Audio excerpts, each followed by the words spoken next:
करते हैं, इसमें भाव होता है, भूखे नहीं हैं, भूखे नहीं। भगवान तुम्हारे बहुत करुणामय है, चाहे हरि हो चाहे हर हो चाहे जो भी भगवत स्वरूप हो, बहुत करुणामय है, करुणा का साक्षात स्वरूप है। हमारा संबंध प्रभु से जो है उसको हम स्वीकार नहीं कर रहे, बस खास बातें हैं। और प्रकृति से शरीर का संबंध है, और हम शरीर को मैं मानकर प्रकृति से संबंध माने हुए, परमात्मा से संबंध नहीं, यही बड़ी हानि हो गई। और प्रकृति अर्थात संसार का संबंध कभी सम नहीं होता, बराबर नहीं चलता, नहीं चलेगा, एक जैसा बराबर कभी नहीं रहेगा। ये शरीर नहीं रहा तो इसका संबंध कैसे बराबर रह सकता है? कभी तो ये बालक था, किस घड़ी किस मिनट जवान हुआ पता नहीं चला, कब मुझ के बाहर निकले, तिथि तारीख है कोई तारीख किसी के पास? आज तक कोई विश्व में बतावे किस दिन तुम्हारे मुझ का बाल निकला, किस दिन तुम जवान हुए, किस दिन तुम बुढ़ापा कब मर जाओगे, तुम्हें पता नहीं। और ऐसे झूठे प्रकृति से इतना जोर का संबंध है कि यही लगता है मैं हूं। प्रभु जो हमारे हैं वो हमारे नहीं लगते। घनिष्ठ से घनिष्ठ संबंध में विषमता आ जाएगी। प्रकृति संसार से घनिष्ठ संबंध में कटुता विषमता आएगी, देख लेना, क्योंकि यहां समता है नहीं, ये विषम है संसार, समता नहीं है यहां। परंतु प्रभु सम है, वो हर स्थिति में आपको प्यार कर रहे। जो भगवान को गाली दे रहे, फ्री वायु मिल रही है, पृथ्वी धस नहीं रही उनके लिए, हर व्यवस्था मिल रही है, प्रभु सबके लिए बराबर प्यार कर रहे हैं, सम है। हाँ, जो ऐसे हैं वो पान कर रहे हैं, जो ऐसे हैं वो पान नहीं कर पा रहे। अहंकारी भगवान से विमुख वो ऐसे हैं, और जो दैन्य भगवान के सन्मुख वो ऐसे हैं। बरसा बराबर हो रही है, पान करने की पद्धति नहीं आई, इसलिए वो भगवान को दोष दे रहे हैं। भगवान तुम्हारे अहेतुकी मित्र थे, हैं, रहेंगे, अहेतुकी किसी हेतु से नहीं। संसार ना कभी तुम्हारा था, ना है, न रहेगा, देख लेना, परिणाम में देख लेना। अतः सम स्वरूप भगवान की प्राप्ति के लिए क्रियाओं से संबंध विच्छेद और इन करणों से संबंध विच्छेद तब अनुभव होता है कि मेरा संबंध प्रभु से है। बड़ा सूक्ष्म विषय है। देखो, अगर नहीं इस विषय को समझोगे तो भंडारा खाते घूमते रहोगे, रुपया जोड़ते रहोगे, मर जाओगे, दूसरा प्रयोग करेगा। पक्की बात समझ लो, ये देखी हुई बात कह रहे। अब बैंक में जमा है, हर भंडारे का 100 रुपया या जहां से आया वो जमा है बैंक, और मर गए और वारिस कोई है नहीं, तो भारत सरकार के काम। जिंदगी भजन के लिए मिली थी, वो चिंतन में। रुपया क्या करता है? चिंतन फंसाता है। कितने हुए? बोले 99। बोले एक और जोड़ो 100 हो जाए। एक नहीं मिलेगा, 10 मिलेंगे। बोले अब 109 है, अगर और व्यवस्था, वो 99 का चक्कर फंसता चला जाता है, पूरा जीवन बर्बाद। जब कोई उपासक सत्संग प्राप्त करता है, जैसे आप सत्संग सुन रहे, ये कभी निष्फल नहीं जाएगा। सत्संग बोध करा के ही छोड़ता है।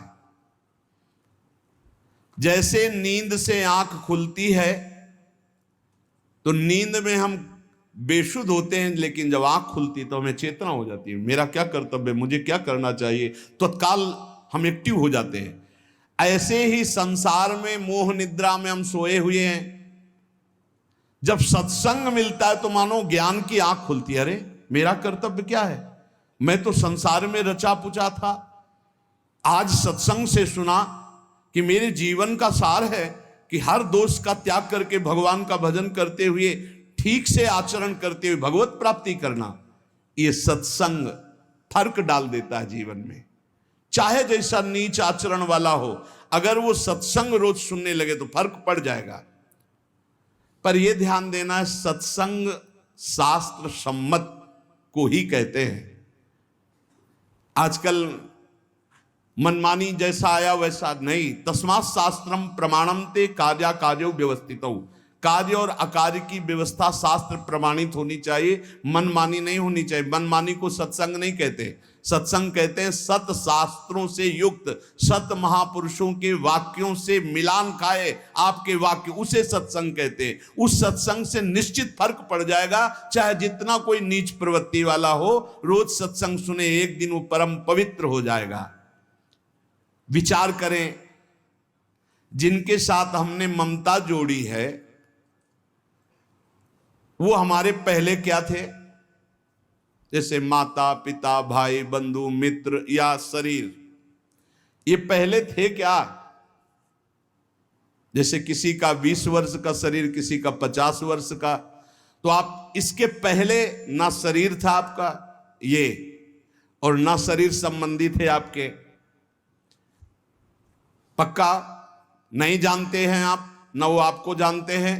जिनको आप जानते हैं वो शरीर पहले आपके नहीं थे, और आपका भी शरीर नहीं था पहले। बाद में जब शरीर छूटेगा तो आपका कौन परिचय का आपके साथ जाएगा? ये भूल जाओ, जो लोग वादा करते हैं कि एक जन्म नहीं 7 जन्म तक हमारा तुम्हारा साथ नहीं छूट, और ब्रह्मा को भी फेल करते, काल को भी अधीन किए हुए बोलते हैं, बोले 7 जन्म नहीं, जन्म जन्म तक हम आपके साथ ही रहेंगे। अरे मिनट का तो भरोसा नहीं, जन्म का भरोसा। अरे इन बकवास की बातों में मत फंसो, कोई किसी का साथी नहीं है। एक साथ प्राण त्यागो तो भी अलग अलग गति होगी।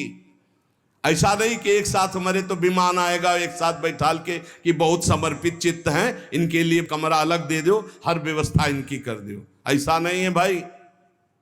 हाँ, दोनों एक साथ भगवत प्राप्त हो गए तो हम बातें मान सकते हैं कि दोनों प्रियालाल के समीप पहुंच जाओगे, पर उस समय दो नहीं होगे।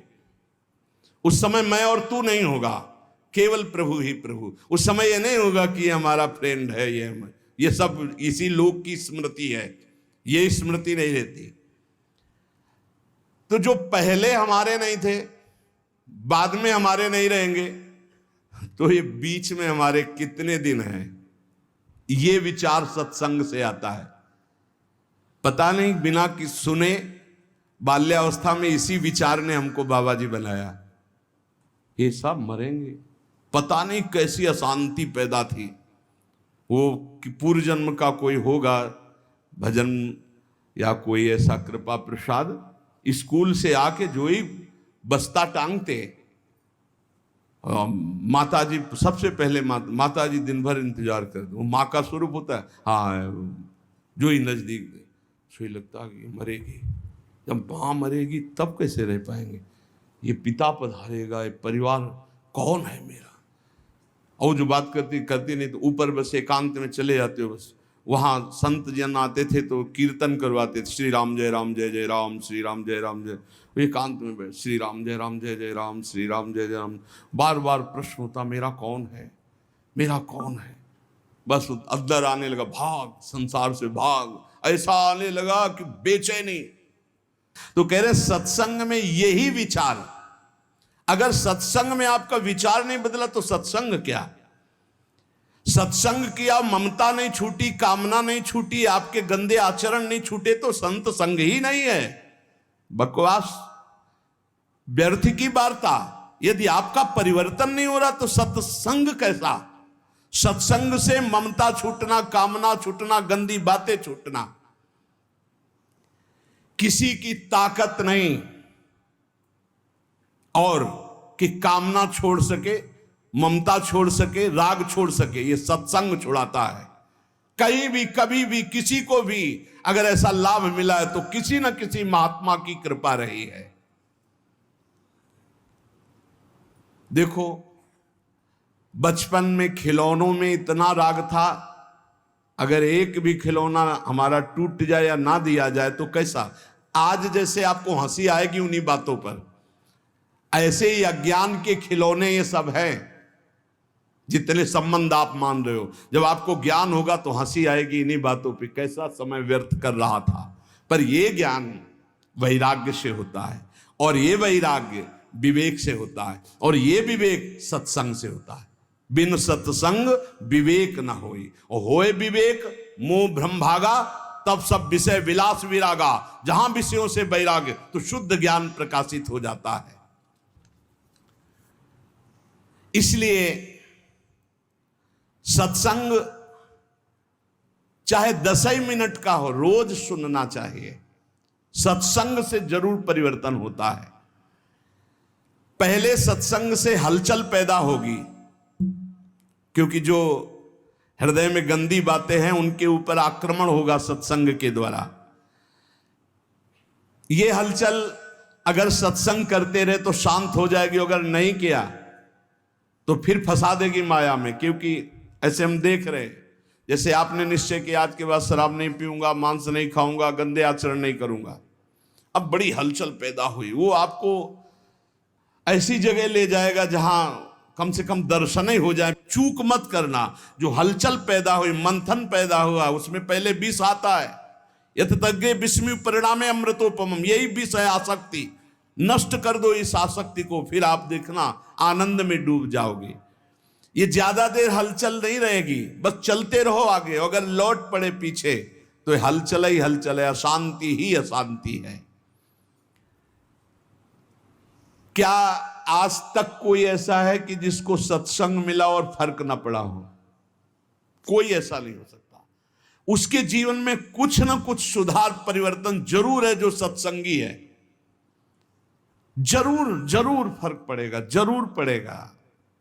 ऐसा हो नहीं सकता कि चंदन के आसपास के वृक्ष, चाहे वो नीम हो चाहे बबूल हो, उनमें सुगंध ना आ जाए।